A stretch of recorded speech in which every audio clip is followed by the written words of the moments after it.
Hello and welcome. Thank you for tuning in. My name is Ashley Taylor. I am an Army veteran with Operation Red Wings Foundation.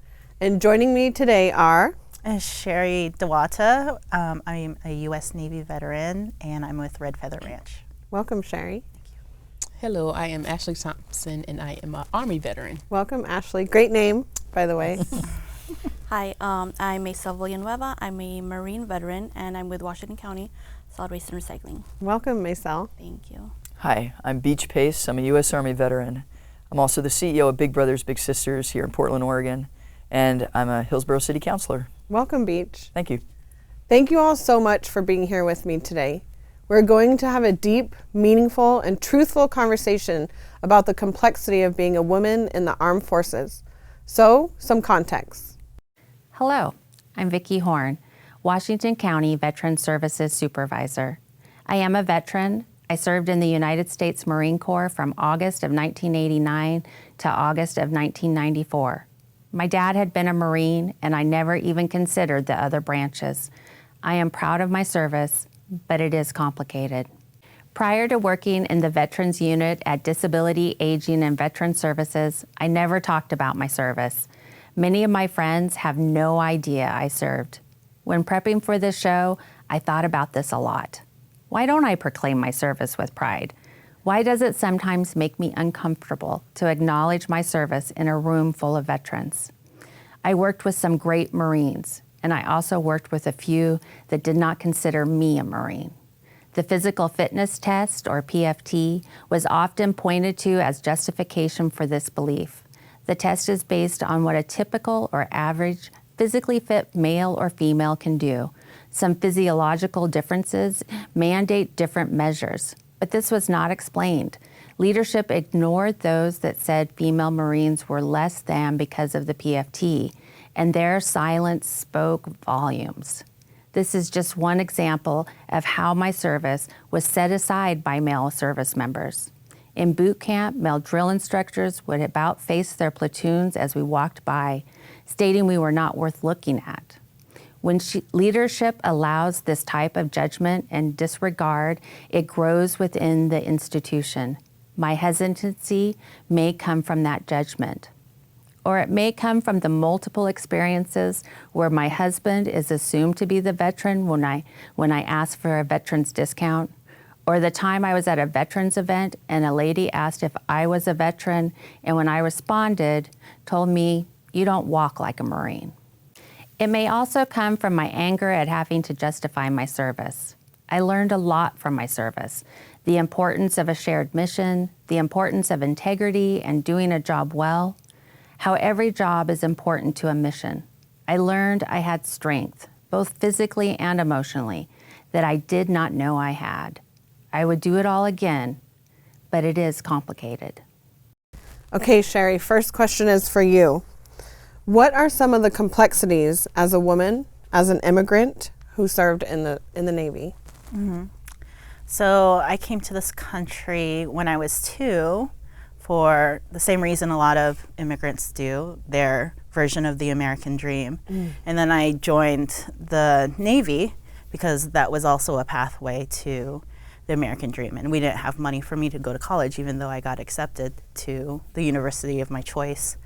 So I signed up for the Navy College Fund because I knew that was the route I wanted to do, was college. And then, the Navy gave me an opportunity to go to college. So I'm a first-generation immigrant, also a first-generation college graduate, but also in the Navy was the first instance that I experienced racism, that I knew it was racism. I grew up pretty sheltered, but in the Navy is when I learned what racism was, how it felt. 2 people were talking about people with accents that work in dry cleaners, and that was my mother's first job. We came over, she's just trying to do the right thing and work, and then this feeling that I had with these 2 people talking about people that worked in dry cleaners and the mocking tone that they had did not feel good. And that's when I started reflecting on things like that. Wow.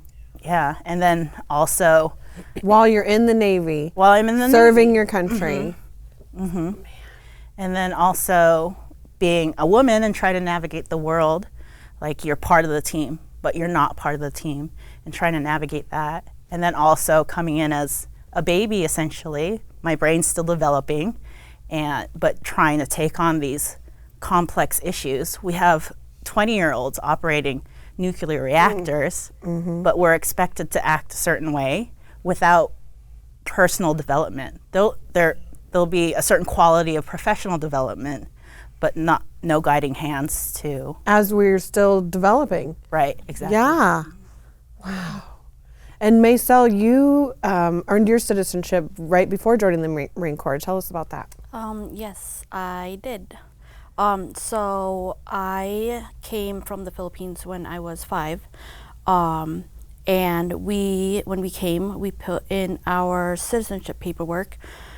And like a lot of other immigrant stories, our paperwork got lost in the mix. And so not realizing that, because the paperwork went in when I was a lot younger, I didn't know to keep track of it, right? We just assumed, our family just assumed that it's paperwork, it's the government, it's on its way, and it'll come in a timely manner. And when it comes, like, we checked all the boxes and we would get it. And I didn't realize until when I turned 18, and I didn't have money to go to college, and I didn't want to stay where I was growing up in. And so I wanted to join the military. And I went to my recruiter, and we were talking, and then my social security card, or my green card, had came up. And so we looked at it, and I had realized that it was expired. Or I think I realized it beforehand, and I had realized it after I turned 18 that it was expired.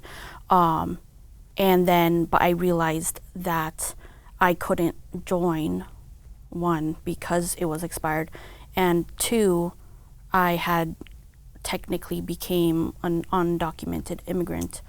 Wow. And I didn't know what to do with that. Because by this time you knew you wanted to join the Marine Corps. Yeah, I knew I wanted to join, and I knew that I had to have some sort of paperwork to join. And everybody told me that, people get their citizenships when if they become, if they go into the military, or it's just like a pathway to get your citizenship. But I also thought, like, I didn't think that that was the way that I needed to go. Like, my paperwork is in there or whatever. But because I had turned 18, my paperwork wasn't, it was void. It was null. Because I was 18, I was out on my own. I wasn't under my mom's paperwork anymore. And talk about complexities with having to figure all of that out as a new immigrant, figuring out citizenship and joining the Marine Corps and being 18 years old. Yeah. We all know what 18 years old feels like. Oh, yeah. And so I was really stressed about it, of course. I didn't know what to do. I can't remember if I brought it up to my family. And they had actually learned that the paperwork had gotten lost, so they had to file a new paperwork, do the whole thing all over again. But since I had already turned 18, they couldn't file the paperwork for me. So I was out on my own, essentially. But luckily, my recruiter was super generous, really nice. And You were lucky. I was very lucky. I was extremely lucky. They were highly motivated to get you in. I was going to say, that's they what are it was. nice. My recruiter was nice too. To be fair, right? They're highly motivated to get you in, and you get that help. And I think it's interesting how I would imagine you wouldn't have gotten that help otherwise. Yeah. Right? That And is, so, yes, I was extremely lucky to, one, just already have my toe in the door and want to be a Marine, and two, that he could figure out a way to get me through that door. So he had known somebody that was somewhere and was able to get me a temporary green card. And so then I could finish my paperwork to go into the military. And then on top of that, he was also able to sign some paperwork and get my stuff expedited. So before I even So that you could finish the so I could processing. finish the processing, and so before I even went to boot camp, I had became a U.S. citizen. That's incredible, Maisel. But and I went through the whole, like, I still had to go through the testing and everything, the swearing in part, but it was very fast, but also I guess slow, because it was very like, okay, when's this gonna happen? When's You were this gonna waiting happen? for I it. don't know what's gonna happen. Like, yeah. what else could they do? And then I was in. What an amazing story of citizenship through military service. That's amazing, Maisel. Ashley, tell us why you joined the military. I think similar to a lot of people that do join, and then these two lovely women next to me, joining to have the American dream or to do something with ourselves. Because I grew up in Columbia, South Carolina, and I didn't have a lot. So I'm like, okay, I want something different. And like kind of recalling my military service, only served once. But recalling my military service, it's good and bad. So when I think of like the complexities of serving, where I'm super grateful for the benefits, i.e. like I went to school, I have free health care. And then the not so good parts, like being a woman in the military. One particular event that stands out, like hearing your story, I think I was in the reserves by this time, and seeing how, like our platoon sergeant, he was a white male, so he would push the people that looked like him to go to the board. And of course, in his eyes, he probably wasn't showing favoritism or anything like that. But Unfortunately, it was probably just natural to him. very natural. So still experiencing those type of incidences, but still also grateful, like I did serve my country and I'm reaping the benefits. I wouldn't probably be where I'm at in my career, education-wise, if I didn't serve. So And you used the GI Bill? Yes, No all of student debt? yes, all of it. I wish they would pay for another degree, but yeah, I've expunged that. Or a graduate degree. Yeah. How many of y'all have used the GI Bill? Yes. Beach, do you still have your GI Bill? No, I did it the opposite way. So going to West Point, I got to college first. Yeah. So I didn't use my GI Bill, but I used the benefit in a different way. Okay. So we don't get one. 'Cause Still no debt. And still no debt, and still the opportunity to serve. Yes. Yeah. So, and I think it's interesting to hear all of these stories, and there was always this push-pull, and I've always equated it to, if you've ever stood in the ocean, maybe knee-deep, if you wait a minute, you're going to feel this pull in, like when your recruiter gets you the paperwork, and this push out. Yeah. We want you out of how people were commenting about people with accents, right? Or putting people up to promotion boards that were white males versus people who had the merit, right? And it was always this, we want you in for something, but you're not 100% welcome. And that always made it very hard for me, because that's all I ever wanted to be, was a soldier. Yeah. And just hearing these stories too, we all just wanted to serve. I had plans right out of boot camp, actually. Me and a few others, we were master guns. We were going to be master gun sergeants. We went to the PX during one of the Sundays, got a Master Gunnery Sergeant lapel pin, and wow. I stuck it in my cover, and that was like my motivation. I was like, I'm gonna be a Master Guns, and then but by my 4th year, I was like, nope, I can't. I can't do it anymore. Can we talk about recruiters again? Absolutely. Sure. Like with the complexities and stuff, and I didn't learn about this until later, that recruiters get bonuses to steer you in Yes. certain directions. That's why I yes. became a nuke. I didn't even know it existed. I thought I was They doing something love else. those nuclear. And then he didn't explain it Enlistments. clearly. Oh, So wow. like, and I remember I passed the test and he was all excited. I didn't understand why. He asked, what do you want? I was like, I don't know, I want an ice cream cone. So I got a $1 ice cream cone from McDonald's, and Yeah. that was it. I had no idea why this was so special. So they have their own motivations and to do things. It just adds to this underlayer of things happening that Yeah. we don't Right. know about. Yeah. I've talked to quite a few people about the Armed Services Vocational Aptitude Battery, the ASVAB test, and just even understanding what a score can do. And I've had kids say, well, I don't need to do well in school because the military will take me. I'm like, yes, but you need to do well in the ASVAB because then you get a greater opportunity to choose where you want to go in the military. Right. And to be chosen for nukes, that is incredible. Thank you. That is amazing to get such a score on the ASVAB that they would put you in that training and in that MOS that you should have been heralded. And I Protected I will even. never look at an ice cream cone again the same way because what a paltry way to reward such an incredible score and potential. So I just want to say that. Yeah. Thank you for the acknowledgement. Yeah. Wow. Ladies, it's an honor to be here with y'all once again. Women have increasingly been able to experience expanded opportunities as we evolve our service. We will be continuing this conversation, but next we are going to meet some more women veterans, and then Paul Riggs will join us for our feature interview.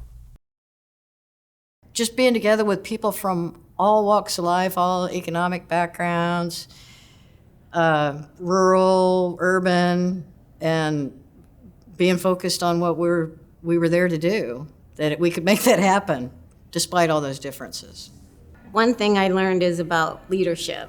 So in the military, leadership's built, from an airman, basically you're learning your job, and eventually you learn more about your job, and then you gain more responsibility, but you have mentors. And I just feel like being in the civilian sector, we definitely don't have that. So leadership skills are built. Coming into my own as a woman, being feminine, I joined thinking I had to take on male attributes to be one of the guys, especially in ROTC. I was the first female physical training officer, so I just had to take on that role. And I remember going to boot camp and getting off the bus, and this incredible, feminine, strong drill instructor standing there yelling at me. And then she had this air of dignity and poise that I wanted to replicate.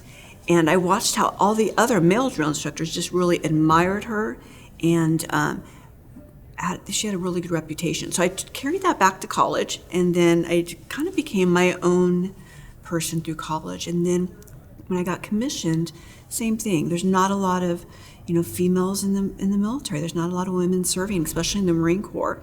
So the women that I admired were ones that were really patient. They didn't impose themselves on people, and they allowed themselves to lead by influence. So I think I really learned how to influence people through just the values you live and the way you carry yourself and your knowledge.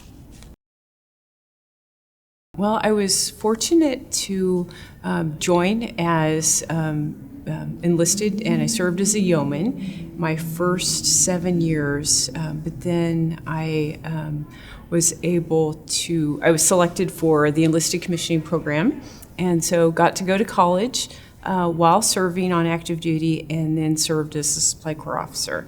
So it was really, really cool to go from being enlisted and then serving in the officer corps. That was quite an honor to get to do that. My guest today is Army combat veteran and Mayor of Beaverton, Mayor Lacey Beaty. Mayor, thank you so much for joining us today. Thank you for having me. Yeah. My first question to you is, what brought you to the armed forces? That's a great question. And I think, what I often tell people is like, I was raised by a single mom. While I had options to go to college, no one in my family had graduated college. There was no one telling me like this is the next step to take. And so I knew I wanted to go to college. I knew I didn't want to be straddled with the debt of college. And the military made sense for me for a lot of reasons to kind of go and figure out how to pay for college. And, I joined right before 9/11. So I thought my time in the military would be, I knew I was going to Germany. I thought I would be drinking beer and hang out for a few years and then come back and go to college. And, obviously global things took over and my path kind of changed after that. But growing up in poverty often feels like you're convicted of a crime you didn't commit. And decisions that young people make when they grow up in that environment look different. And sometimes what's frustrating when people Monday morning quarterback or they look at military career, they look down on military members is that they're doing it through a lens of privilege. And the decisions they got to make were different than the decisions that I had to make. Would I change anything? Absolutely not.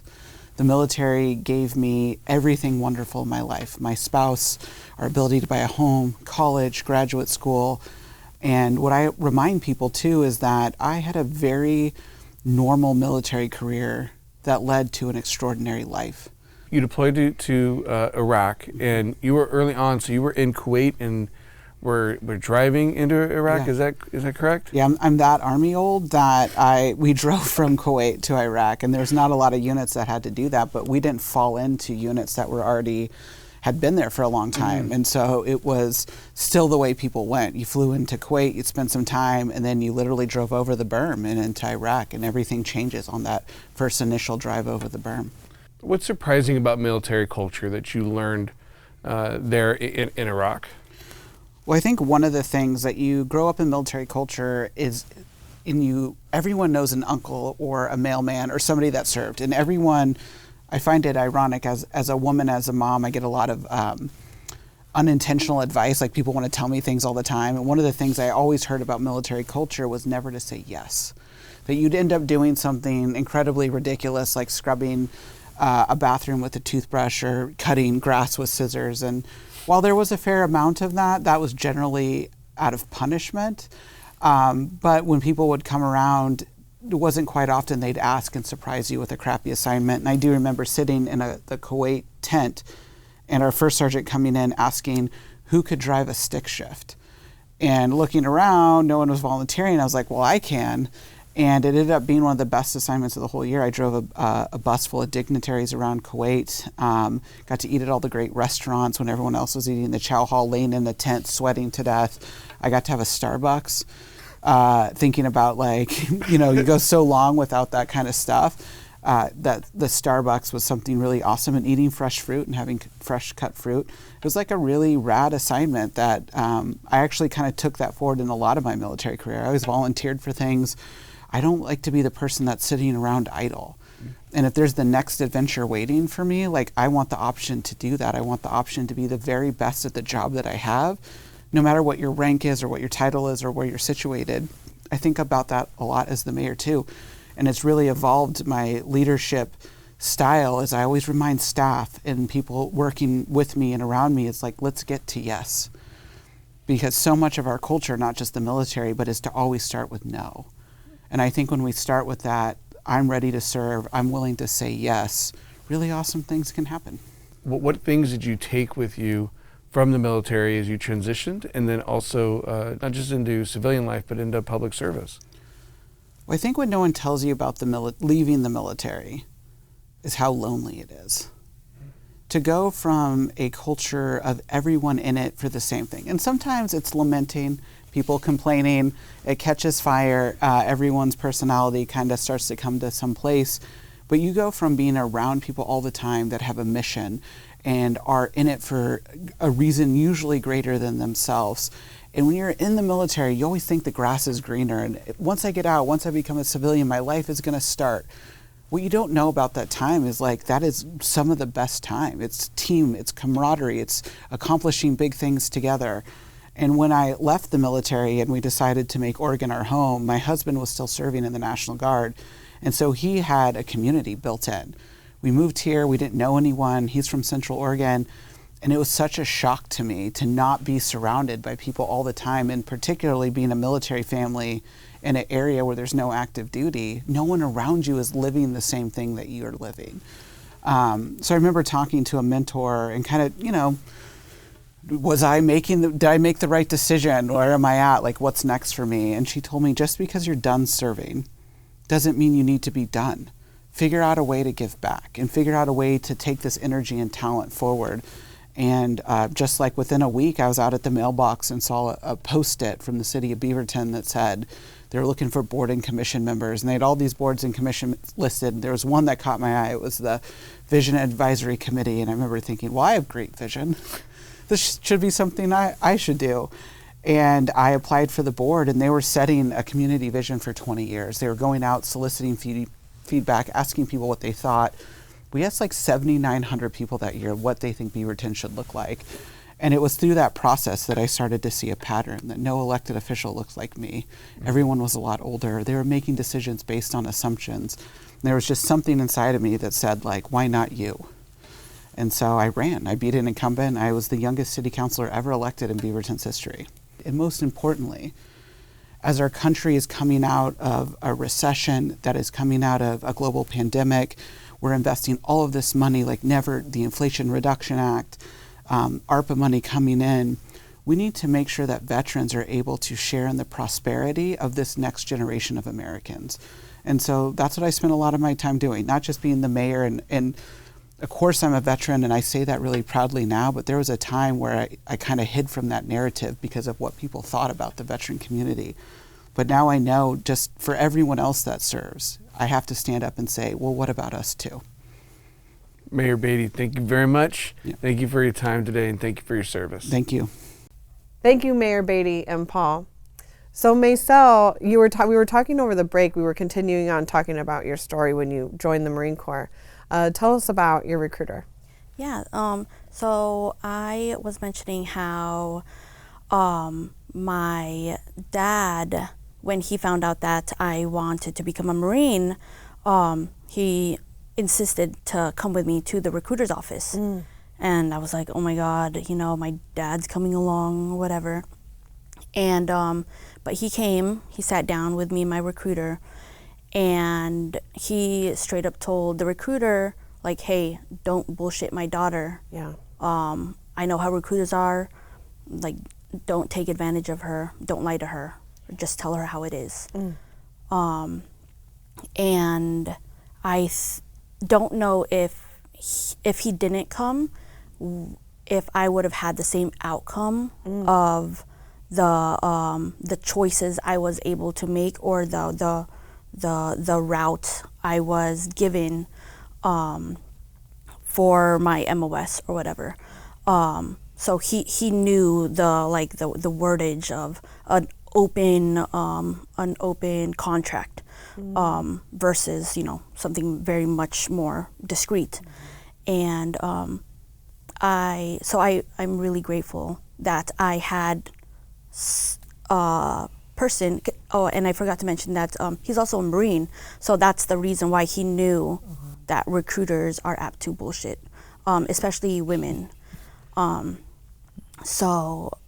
really. And sometimes they pray, right? And pray, yes. And I wonder if, for the folks that don't have that person to watch out for them, like how that can change or tweak how they come into the military, and what kind of experiences they have or expectations, because we all have expectations, but we can be lied to by somebody we think is really caring for us, and we're just thrown out into the wolves. Yeah, how lucky that your dad was able to join you. We all have those recruiting stories, ladies, yes. Okay, so the one final question I'm going to ask for today is, what was your favorite thing about serving? And Ashley, we'll start with you. have a few. I can probably list a few, but the first thing that come to mind is the bonds with the people that I meet. I think the mayor mentioned it in her interview where you have that connection with people, which is really good. And I think that is the driving force to get us through the military sometimes, especially when it's authentic connection. But I also enjoy the benefits. Ooh. Yes, amen. Yes. Sherry, what was your favorite thing about serving? Besides the lifelong relationships that you have, I think being part of something larger, being part of America, and then after being part of the bigger veteran community, because even after service, a lot of us are still serving the community in some way or fashion. Absolutely. Absolutely. Awesome, Sherry. Thank you. Maysel. Mine is, I think, just the random experiences that I got to have. Ooh, that is a good one. That makes me giggle a little. They're random. Yeah. And they're experiences that I have no doubt I wouldn't have had being a civilian.